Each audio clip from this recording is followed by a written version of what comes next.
En 3, 2, 1. Era diminuto, muy cachetón, continúo hasta ahora. Un niño muy ávido que estaba siempre subiendo a los árboles, jugando en la playa, porque viví 6 años en Arica, en Chile. Entonces, mis primeros pasos estuvieron siempre marcados por el mar, marcados por la arena, el sol, ¿no? Las aceitunas que me encantaban, me las comía crudas, por eso tenía aftas hasta en mi boca, porque se descuidaba, pues estaban haciendo madurar y yo me comía las aceitunas así sin esperar que maduren porque me fascinaba. Entonces mi niñez siempre ha sido así muy inquieta, siempre he sido un niño que nunca estaba en un lugar quieto, he estado siempre por uno u otro espacio. Creo que como soy hasta ahora, es parte de lo que ha marcado mi vida.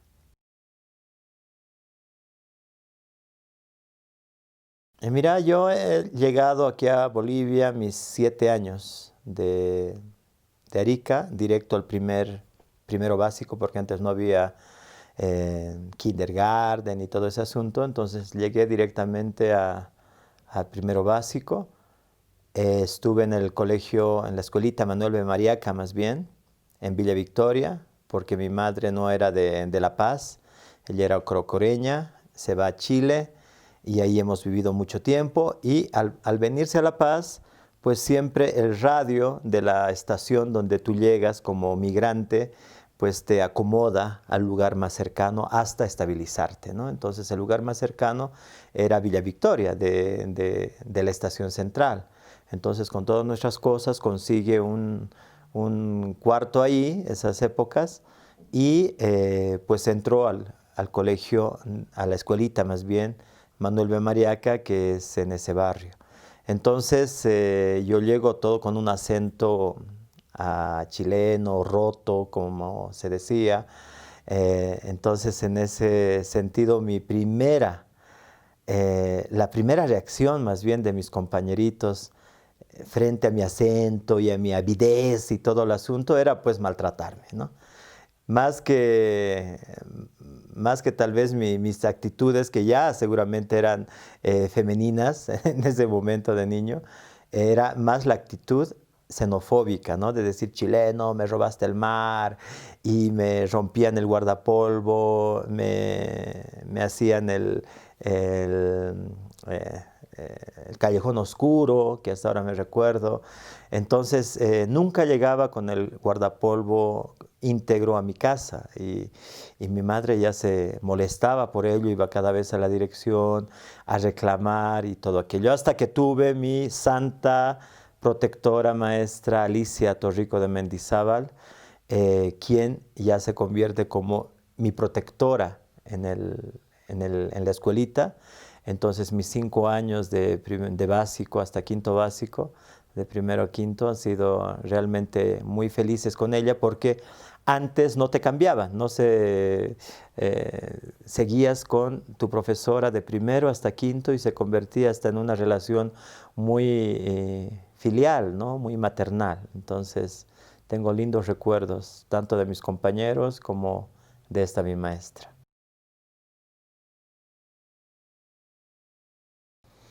Bueno, yo creo que ha sido ya en la escuelita, como te digo, ya mis relacionamientos, mis actitudes, era más de juego con todo el mundo, pero sí de mayor acercamiento a los niños, ¿no? Porque me gustaban los niños, yo tenía el cabello así muy a lo principito, ¿no? Muy ese cabello con cerquillo y todo aquello que mi mamá me dejaba porque a mí me encantaba mi cabello, entonces todo el tiempo andaba como que subiéndolo, pero nunca subía mi pelo, ¿no? Siempre bajaba y era un corte cerquillo. Y me gustaba ello, ¿no? Entonces, yo creo que ya desde muy niño fui como que descubriendo tanto mi sexualidad, encontrándome a mí mismo y también en la inocencia que somos todos los niños y niñas, pues viendo y reconociendo quién me gusta, con quién quiero estar, con quién quiero jugar y todo aquello, y en eso vas haciendo tus selecciones, ¿no? En ese sentido, pero esa selección estaba marcado, creo yo, también por un deseo interno, por una construcción interna, que luego ya a mis 13 años, imagínate después de ya en secundaria, recién ya afloro totalmente, ¿no? Porque yo me considero un tipo nómada, ¿no? He estado siempre viajando de un lado a otro por cuestiones familiares, soy hijo de la dictadura, ¿no? Parte de la dictadura ha marcado mi vida, ¿no? El 71 yo nazco, en Chile estaba iniciando la dictadura, mi madre escapa de la dictadura a Bolivia, en Bolivia nos asentamos, estamos viviendo un tiempo, en los 80 inicia la dictadura, acá mis hermanos que venían con toda la lectura, el conocimiento de Víctor Jara, de Chile, ¿no? Y otros artistas de protesta, entonces son también aquí perseguidos, desaparecen mis hermanos, no sabemos dónde están, y ahí es donde mis hermanos se pierden como 3 meses y luego ya aparecen que estaban en Chile, en Brasil más bien, ¿no? Entonces ahí es donde mi mamá, como toda madre, carga sus cosas nuevamente y yo tenía 13 años, sí, entre 12 años que me lleva nuevamente y me voy a vivir a Brasil, ¿no? Entonces he estado aquí, Chile, como 6 años, Bolivia, otros 6 años, y a Brasil, que vivo también como unos 5 años, donde ya en Brasil pues se suman todas estas vivencias y es donde yo ya exploro y exploto, ¿no? Porque ya era un puber y Brasil sí es una ciudad donde yo he logrado tener más apertura, más amigos.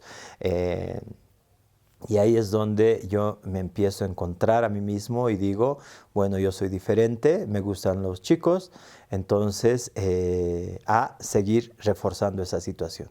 No me esperaba la reacción de mi familia. Ese es otro asunto.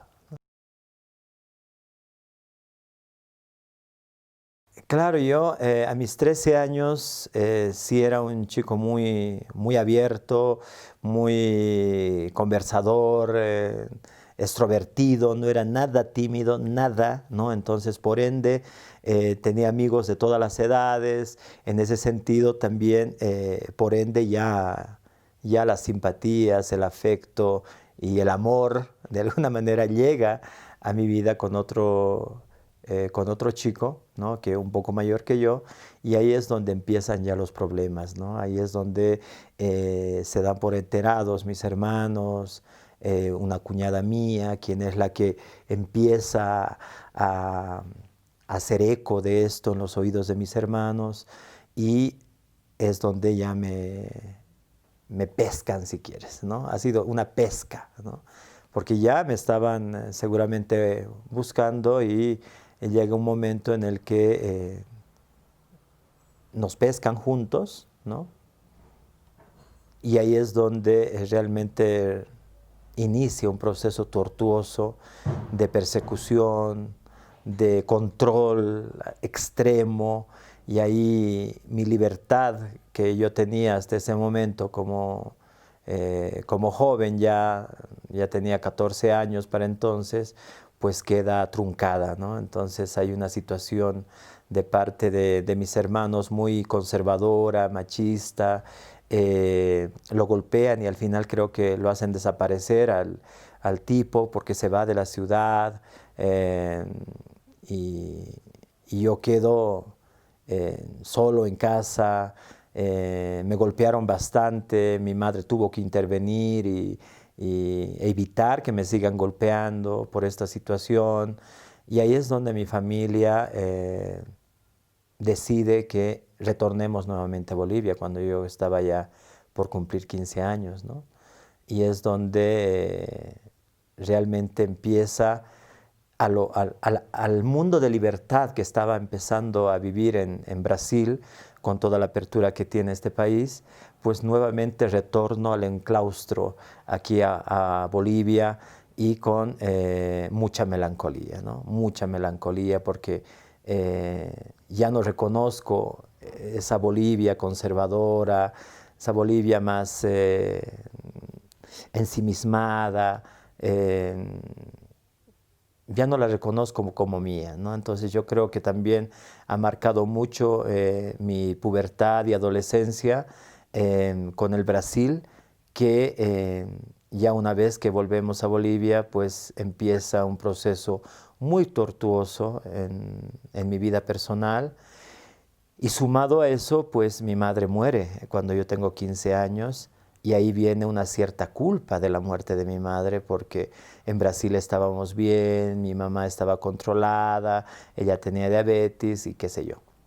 Entonces como que viene una autoculpa también encima de mi descubrimiento de sexualidad, como que todo de adolescente vas atribuyendo aquello malo que te han dicho que era tu familia, pues ahora te castiga con la muerte de tu madre también, ¿no? Entonces ha sido muy duro hasta mis 15 años, que es la edad donde muere mi madre, ¿no? Entonces me ha costado bastante recuperarme de ese sentido a tal extremo que estaba a punto de renegar, hasta de suicidarme en algunos casos, renegar de mí mismo, renegar de mi sexualidad, renegar de todo, ¿no?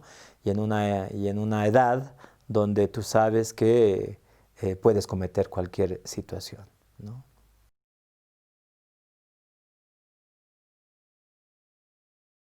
Claro, en realidad soy sobreviviente de toda esta persecución, de toda esta violencia y de toda esta condena moral que tanto la sociedad y mi familia en ese momento, en ese instante, no les culpo a ellos, pero en ese instante, que también ellos eran jóvenes, era una época distinta y seguramente lo veían como algo negativo porque si me preguntas ahora, mi relación con mi familia es buenísima, pero en ese instante,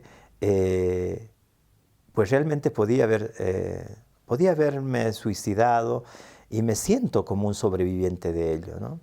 Y ahí sí tengo que agradecer eh, quien me saca, quien me abraza, quien me libera de ese pozo de situaciones, pues ha sido mi hermana, ¿no? Mi hermana mayor, con la que justamente me quedo aquí en Bolivia, como ya mi madre había fallecido, mis hermanos en Brasil, y era la única hermana que yo tenía aquí en La Paz, quien ha acompañado toda mi vida, ¿no? O sea, ella fue quien acompañó mi vida, a quien fue la primera que le dije y quien se rió un poco más en mi cara de decirme, bueno, eso yo sabía siempre y no te preocupes, pero siempre con cuidado, sé feliz, estudia,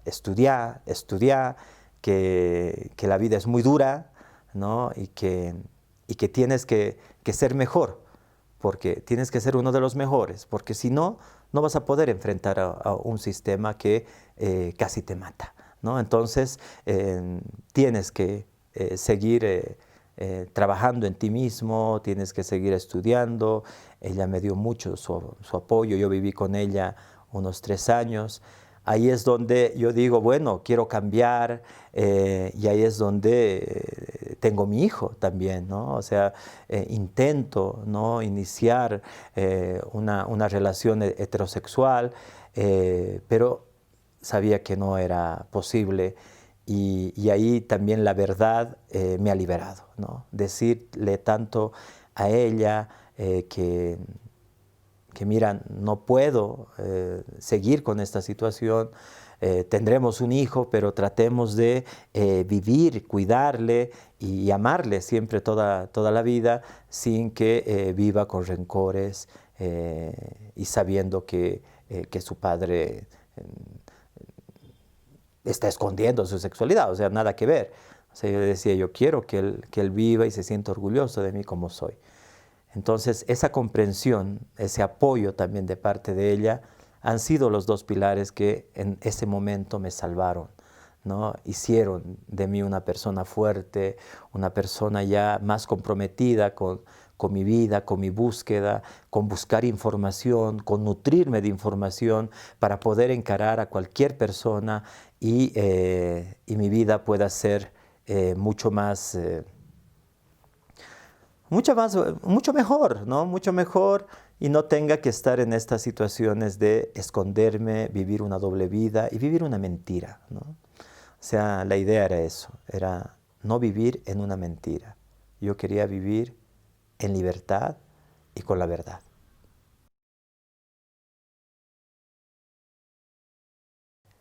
Claro, el holiday aparece después, ¿no? De toda esta historia, ¿no? Cuando ya entro en una relación afectiva con mi hermana, el apoyo de mi hermana, el apoyo también ya de varias personas. A mis 21 años, yo salgo de la casa de mi hermana, ¿no? Porque yo sentía como ella tenía dos hijos casi de mi edad, uno 2 años mayor y otro 1 año menor. Entonces sentía que el amor que mi hermana me daba a mí estaba opacando de alguna manera a mis dos sobrinos y empecé a ver los reclamos de parte de ellos, que todo el favoritismo a tu hermanito, que no sé qué, y esas discusiones que en realidad me hacen tomar la decisión de salirme de casa, ¿no? Pero para mi hermana ha sido como un golpe duro, he tenido que hacerlo casi hasta la fuerza, ¿no? Porque mi hermana no quería dejarme solo, porque yo estaba por 20, casi cumpliendo 21 años, y yo decido salir, ¿no? Decido salir y no retornar a la casa, a no ser cuando ya tenga trabajo y cuando ya esté un poco más estable en mi vida, ¿no? Entonces es así donde yo consigo un primer cuarto, ¿no? En la Kramer, recuerdo, en la zona norte. Tengo un primer cuarto y ahí entonces ya solo, yo soy bailarín folclórico, entonces ya trabajaba en la Peña Los Escudos, bailando en las noches, y ahí es donde me encuentro ya con otros pares, ¿no? Con otros chicos y chicas, gays, trans, y todo aquello con quienes ya empiezo imagínate, a mis 22, casi 23 años, empiezo nuevamente a explorar el mundo gay de nuestra ciudad, ¿no? Y ahí es donde me encuentro con el holiday, ¿no? Que es realmente, te podría decir que es como un santuario de la marginalidad, donde todas estaban ahí reunidas, todos estaban reunidos, desde cadetes, estudiantes cadetes, hasta prostitutas, gays, travestis, lesbianas, abogados, autoridades. Era realmente un espacio donde uno de los más democráticos, ¿no? Porque era un espacio donde te encontrabas con todo el mundo, ¿no? Era un espacio donde vivías y aflorabas tu sexualidad, porque todo el mundo sabía que ahí era un encuentro entre, en algún momento se decía, ¿no? Policías, ladrones y maricas, ¿no? Entonces estábamos todos ahí en un mismo espacio, compartiendo, disfrutando y también explorando la sexualidad desde esos espacios, ¿no? Entonces yo creo que se ha construido como un itinerario gay o trans o diverso, si quieres, de lugares en la ciudad de La Paz en esa época que yo tuve la oportunidad de explorar, que iba desde el Holiday hasta la Chicharra, de la Chicharra hasta los primeros boliches, que era el Rancho Suizo, el Brasil, luego el Bronx y otros, ¿no? Entonces, pero fueron los inicios, ¿no? Entonces era todo un itinerario. Tú ibas primero al Holiday, Después como a las 12, a las 9, 10 de la noche ibas al Holiday, estabas hasta las 12, a las 12 ibas a la Chicharra, estabas hasta la 1, a la 1 ibas un momento porque era muy caro, era un lugar de élite, el rancho suizo, te quedabas hasta las 2, 3 de la mañana y retornabas nuevamente si quieres hasta amanecer al Holiday, ¿no? Que era el espacio donde empezabas y terminabas, entonces era como salías de casa y volvías a casa más o menos, ¿no? Entonces, hay muchas historias del Holiday que creo que cada quien que ha tenido la oportunidad de estar en ese lugar, pues ha debido ver, vivenciar, amar, pero también hasta pelear, ¿no? Y llorar, ¿no? Porque sucedía todo ahí. Estamos aquí y nos vamos a quedar. ¿Cómo inicia? Justamente en esos espacios, ¿no? Justamente en esos itinerarios, pues el mundo y la cultura marica, LGBT, como quieras llamarla, pues empieza a crecer y ahí ya el 96, ¿no? Te cuento que aparece otro boliche que se llama Bolivianísimo, que justamente estaba en la Murillo. Y en ese boliche que no era exclusivamente gay, era muy diverso, era un tipo holiday, pero mucho más grande, ¿no? Donde iban de todo igual, ¿no? Héteros, homosexuales, policías, cadetes y de todo, ¿no? Entonces en ese lugar se hace un primer concurso que se llama el Miss Gay La Paz, oh, no, Miss Gay Andina. Entonces, en ese Miss Gay Andina se elegía a las representantes transformistas de La Paz, Oruro y Potosí. Ahí es donde participa por primera vez Marco Salgueiro, quien entra con el apellido de Diana Sofía Galán. Ahí inicia todo, ¿no? O sea, Diana Sofía Galán, que era un bailarín clásico del ballet oficial de Bolivia, ¿no? Que trabajaba en el Ministerio de Culturas, era maestro de ahí, un bailarín reconocidísimo, ha hecho los primeros papeles en muchas obras. Él empieza su vida transformista en este espacio y como era artista, ahí viene toda esa energía, toda esa fuerza que al transformismo le da. Ya no era simplemente estética, de verse linda, sino también esa capacidad de escenario que tenía, que hacía unos shows impresionantes, ¿no? Entonces, a partir de ello, era el referente del transformismo en 96 y 97, donde ella llega a ser el 97 Miss Gay La Paz y Miss Gay Bolivia. Entonces ya como llega a tener los dos títulos, todo el mundo decía ya, oh, no hay mejor transformista en Bolivia que Diana Sofía Galán. Ahí empiezan, ¿no? A articularse otros transformistas que querían aprender de ella, ¿no? De Marcos Salguero, de Diana Sofía Galán, empiezan a articularse y empieza a crearse Las Galán, ¿no? Que ya eran 4 compañeras. Y yo recién en el 2009 me acerco a Diana Sofía Galán porque a mí no me gustaba mucho el transformismo Barbie que hacían, ¿no? Porque era muy, muy Barbie el transformismo que hacían. Era casi asemejarse más a las chicas, o sea, perderse, ¿no? El triunfo era que no notes que son hombres. Ese era. Y como eran menuditos y nosotros enormes, entonces se podían, ¿no? Camuflar. Se ponían iban a discotecas y al día siguiente eran las conversas, ¿no? Ay, mira, nadie nos ha reconocido, jajaja, que no hemos hablado más bien. Entonces pasaban así como chicas y ese era el mayor triunfo del transformismo que hacía Diana Sofía en un inicio, ¿no? Por eso es que yo no me acercaba mucho a ello. ¿Por qué? Porque cuidaba mucho ese tema de la estética, ¿no? Pero yo siempre era así grueso, ¿no? Entonces era más evidente, digamos, ¿no? Pero el 2009, el 2000 más bien, el 2000 ya empieza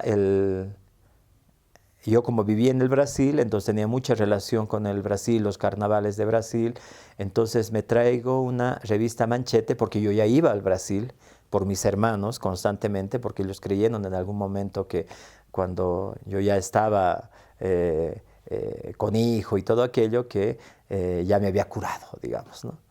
Entonces, pero yo iba frecuentemente al Brasil y traía unas revistas Manchete, que así se llamaban, donde salían las premiers, ¿no? de las fiestas de carnavales.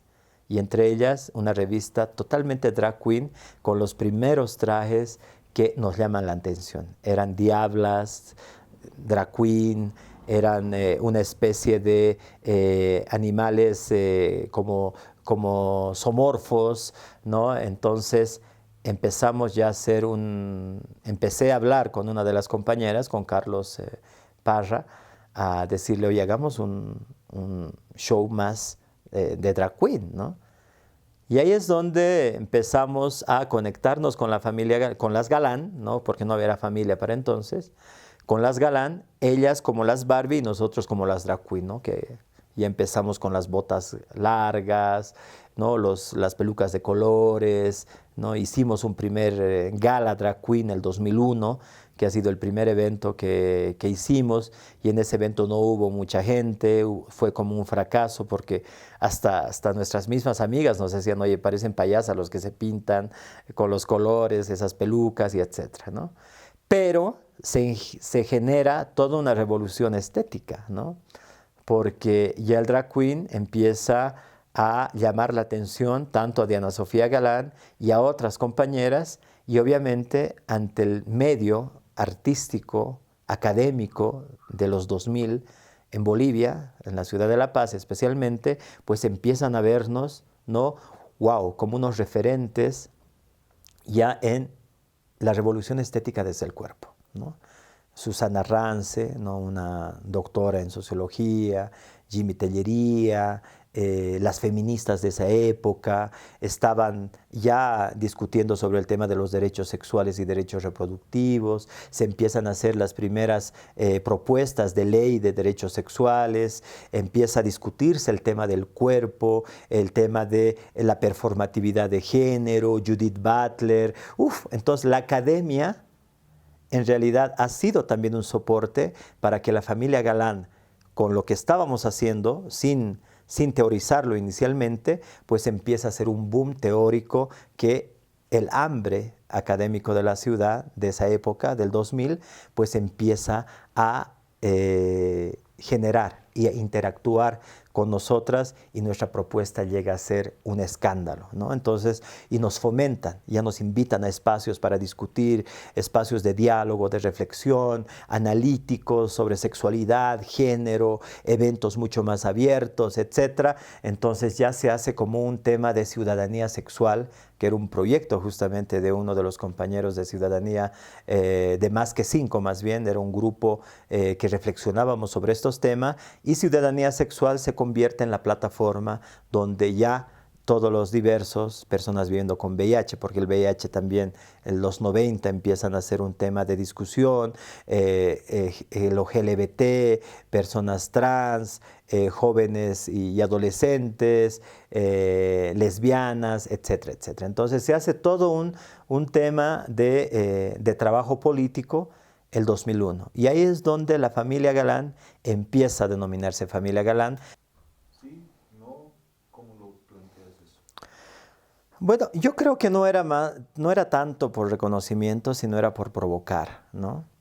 Era más una provocación primero interna, porque nosotros primero nos transformábamos para nuestro grupo, ¿no? Para nuestro, si quieres, para nuestros mundos subterráneos, para nuestras discotecas subterráneas, donde nos veíamos entre gays, lesbianas, trans, y había mayor protección y seguridad, si quieres, entre comillas, ¿no? Entonces, era una cuestión de, primero, usar el transformismo para tener un nivel de reconocimiento en la comunidad LGBT, ¿no? Decir, oh, las Galán, ¿no?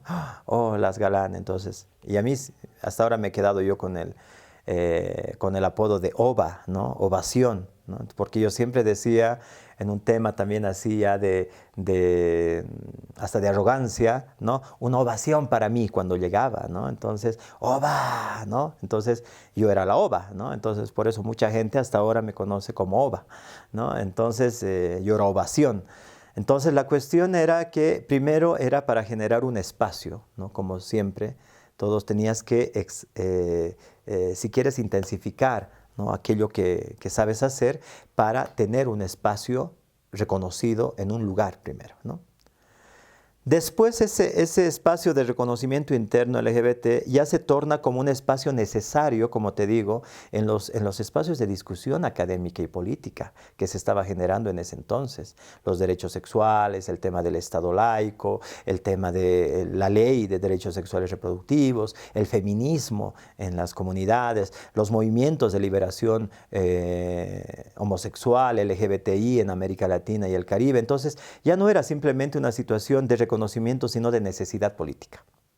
Entonces ya nuestra participación era ya sabiendo que el transformismo nos estaba dando una posibilidad de entrar a todos los espacios que tal vez para muchos era difícil.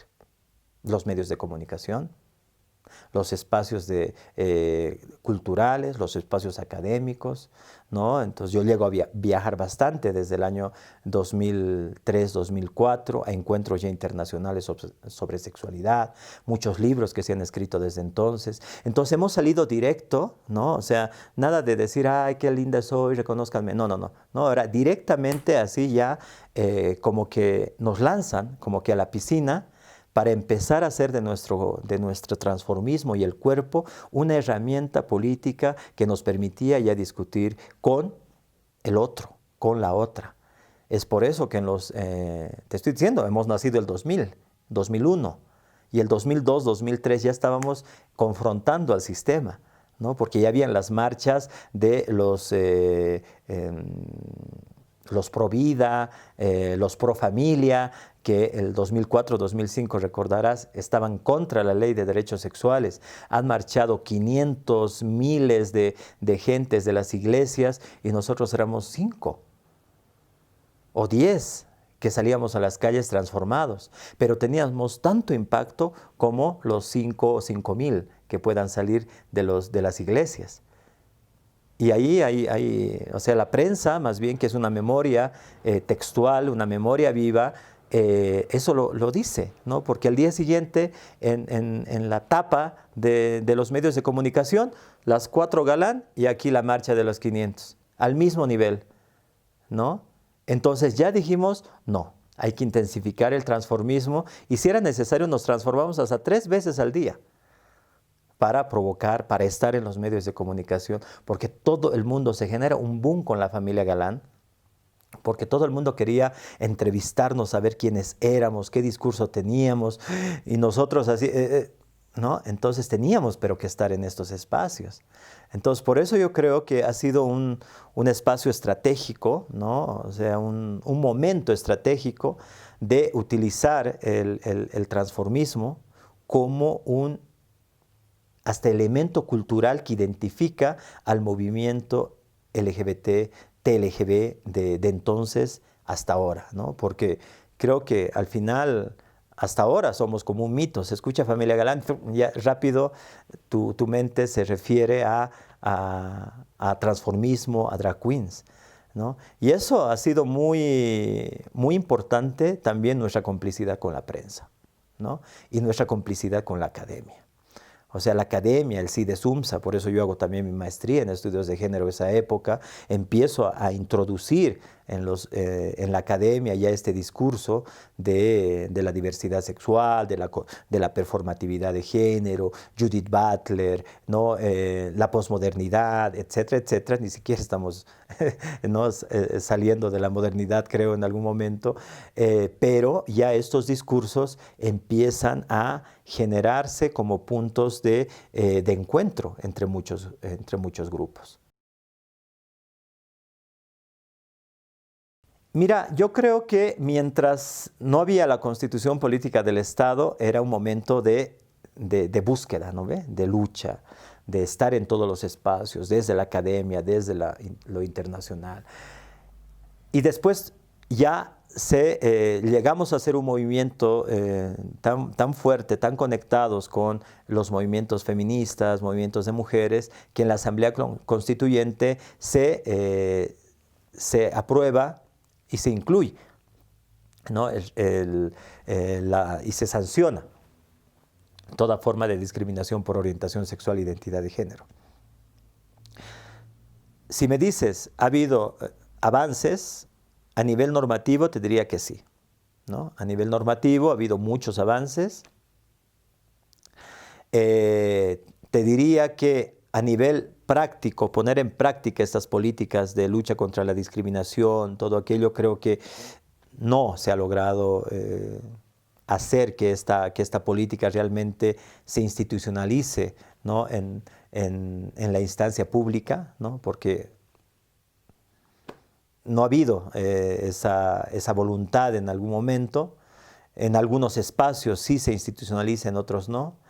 Pero yo creo que ha sido una situación en la que ya el movimiento como movimiento social, en esos momentos, empieza ya a ser como carne de todos esos derechos conquistados, ¿no? Entonces, ya no interesaba la ley, sino interesaba lo que tú estabas cuidando y lo que tú podías decir con tu voz, ¿no? Por eso en algún momento cuando a mí me preguntaban el tema del matrimonio civil igualitario, yo decía, no nos interesa, ¿no? O sea, debería ser el matrimonio un tema que sea para todos por igual, para todos y todas por igual. Pero el que no haya una ley no va a impedir nunca que dos personas sean felices y vivan juntas, ¿no? Y eso va a ser siempre.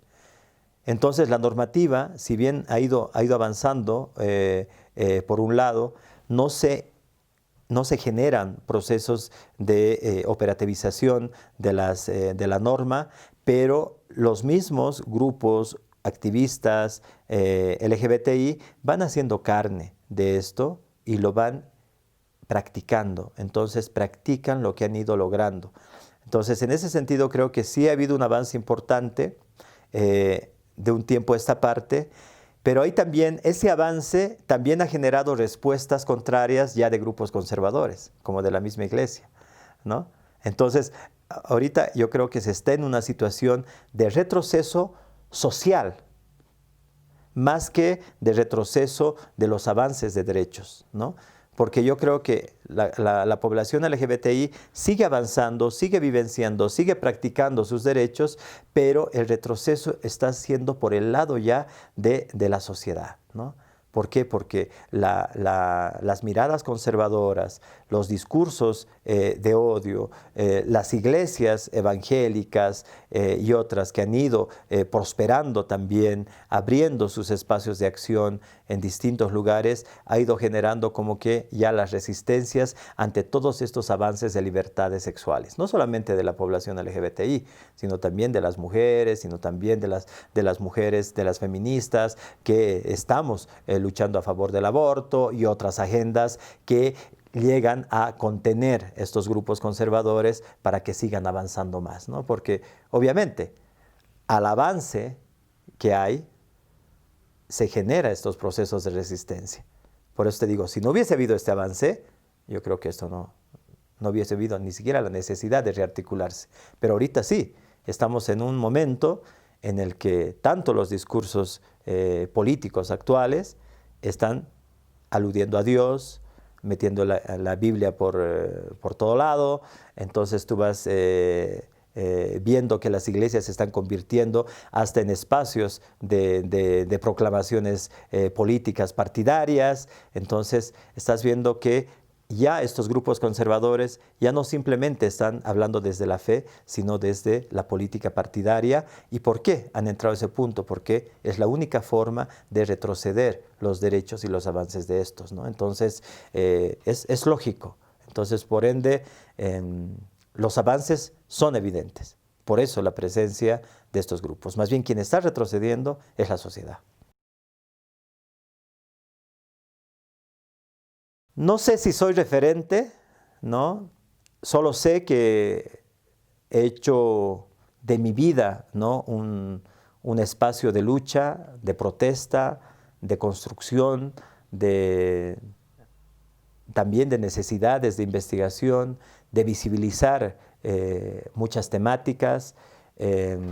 Entonces, yo creo que mi trabajo, ¿no?, ha sido uno de los elementos los cuales también ha permitido estos avances tanto políticos como sociales, y más que tal vez ser referente social, ¿no?, que puede ser tal vez muy ambicioso, sí creo que soy un referente a nivel de la población LGBTI que reconoce este trabajo y ha hecho carne de muchos de los, tanto de los discursos y de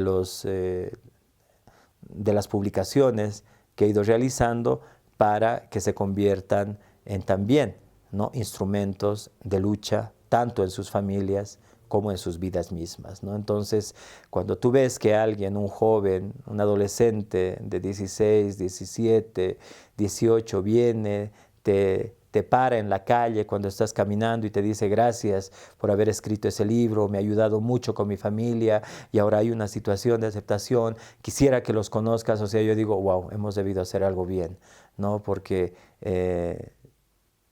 estas situaciones son producto de algo. En algún momento no es mi responsabilidad, pero sí es mi lucha política, y los efectos que esta produce pueden verse reflejados en estas posibilidades de felicidad y libertad de otros, ¿no?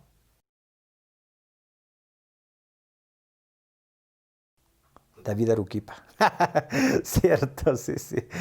Es que claro, es que, como te digo, la estrategia en un inicio era el transformismo, para asentarte en lo social, en lo político, para asentarte y de alguna manera no dejar escapar esos espacios. Y eso también ha sido como que un poco utilizar la misma arma, ¿no?, de lo social, cultural y político que tiene nuestro país, ¿no? Tú sabes que la gente sí quería espectáculo, sí quería show, sí quería vernos transformados, y los medios de comunicación querían dar eso al pueblo, ¿no? Pero nosotros agarramos ese mismo discurso, pero lo transformamos en voz, en cuerpo, en palabra, ¿no?, y en lucha. Entonces, eso ha sido lo interesante, ¿no? Y por eso ha sido el momento necesario que Dana tenga que estar más en este escenario de lucha, porque hasta asentar esta situación, hasta no dejar duda, si quieres, a la población de que la lucha por los derechos sexuales está liderado por, ¿no?, gays, lesbianas, transformistas, y la familia Galán es un referente de ello. Pero cuando ya la Constitución Política del Estado, 2007, ya la ley de lucha del racismo y toda forma de discriminación ya está abierta, entonces ya no había necesidad tanto de continuar con Dana, ¿no? Entonces ahí yo digo, o sea, no son dobles personalidades, simplemente es una situación de decir, bueno, gracias Dana, has permitido que eso se abra, pero ahora hay que hacer otras cosas, ¿no? Hay que entrar a la academia, a la investigación, y hay que entrar al nudo central de lo que es la vida cultural de nuestro país, que es la fiesta, ¿no?, que es los carnavales, que son el gran poder, porque en algún momento nosotros como familia Galán o como movimiento LGBT, TLGB, tú sabes que siempre queremos dar talleres, ¿no?, entrar a espacios así de reflexión, entrevistas, pero ¿a cuántos das eso? Das a 5, a 10, a 15 personas, darás tu taller. Pero ahí decíamos, nuestra presencia en una fiesta del gran poder, en una entrada del Carnaval de Oruro, llega a miles. 50,000 bailarines, 500,000 espectadores. y tú verte ahí como parte del pueblo, con tu diversidad, saben quién eres, te gritan, te señalan, Galán, familia Galán, y no sé qué, y empiezan a generar discusión de parte de uno u otro, porque no hay aquella persona que te diga, maricón, y ahí empieza a generarse, ¿qué maricones? Ellos son de La Paz y no sé qué, ellos son de la familia Galán. Entonces hay una serie de discusiones en torno a nuestro paso por uno de estos espacios festivos. Entonces ahí dijimos, es ahí donde tenemos que estar. Y es ahí donde tenemos que plantearnos y también hacer un punto de resistencia. Porque la fiesta no podemos verla simplemente como un espacio festivo, ¿no?, que aparece una vez al año, sino es un espacio político. Es un espacio de reivindicación política, es un espacio de lucha, es un espacio de visibilidad, y para nosotros ha sido un espacio realmente de reivindicación de derechos, ¿no? Entonces, y mucho más con la historia de las chinas morenas, que luego ya las recojo, nuestra historia como familia Galán, los guapuris Galán, entonces ya se hace pues un cúmulo de historias que generan hasta una memoria en las fiestas populares de nuestro país. Ya no somos simplemente, el pasado de las chinas, no, aquí está el presente, puta, nunca van a dejar de estar, ¿no? Entonces, ahí esa es la situación. Entonces, por eso ha sido necesario que David Aruquipa, ¿no?, con toda esa trayectoria, historia de Dana Galán, investigador, activista y todo aquello, pues esté aquí conversando de frente a frente con todas las personas, porque lo que se ha avanzado sí es un avance muy rico, es un avance que ha generado mucho cambio, ¿no?, y ha revolucionado mentalidades, pero también ha transformado la vida de muchas personas, y creo que sí ha dado felicidad a muchas personas en este país, ¿no?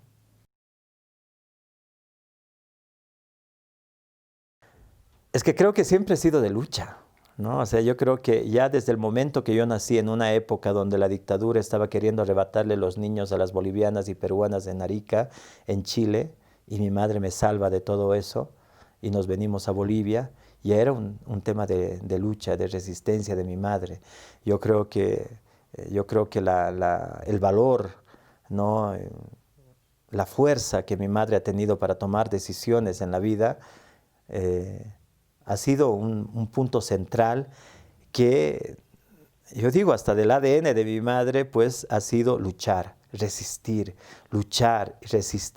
¿no?, caerte, levantarte, ¿no? Entonces, mi vida yo lo veo de esa manera. Entonces, nunca he dejado de luchar hasta ahora, desde que he nacido seguramente, ¿no? Porque he nacido, si bien en una tierra que mi madre nunca reconoció como mi país de origen. Es por eso que me inscribió aquí en Bolivia, ¿no? Entonces, tuvo que esperar tanto tiempo como ilegal, con el miedo a que me puedan quitar los milicos chilenos, ¿no? Tuvo que venir a Bolivia para inscribirme, para que inicie mi vida como boliviano. Entonces, la xenofobia, la discriminación, las pérdidas familiares, los conservadurismos y también el machismo familiar, todo eso ha cruzado y ha marcado mi vida y mi cuerpo, ¿no? Entonces, en este momento yo puedo decir que todo ese cúmulo no han sido cúmulos de violencia y maltrato únicamente, sino de crecimiento, porque eso también ha permitido que yo vaya buscando, arrastrando temas, recuperando memorias, ¿no? Y también haciendo que pues nuestra vida no es fácil, ¿no? Nuestra vida es una vida, yo creo que como de cualquier persona, porque tampoco la voy a decir que, nuestra vida es, ¿no? No, yo creo que todas las vidas de las personas no son fáciles, pero sí creo que una persona empieza, ¿no?, a acumular todos estos temas, y empieza a darse cuenta que necesita para vivir estos elementos. El momento, la debilidad, ¿no?, de decir ahora ya no quiero más este activismo, quiero salirme. No, entonces yo creo que uno de los elementos centrales que ha permitido que yo pueda seguir resistiendo ha sido la verdad ante todo. Porque ahí yo digo, si mi hijo que ahora tiene 30 años, ya casado, ya con una profesión, yo le digo, si hubiese vivido el mundo de mentira por ti, hubiese sido tal vez muy infeliz y nada de esto lo hubiese logrado, ¿no? Pero la verdad nos ha ayudado a amarnos más, a vivir juntos, construir una familia que sea abierta, que sea linda, que puedas entrar sin que haya que cuidar o decir, un ratito, no, mi amigo está aquí, no ve, en mentiras, ¿no? A que vivamos en una vida donde realmente puedes ser quien quieres ser, ¿no? Entonces, ahí está, ahí yo creo que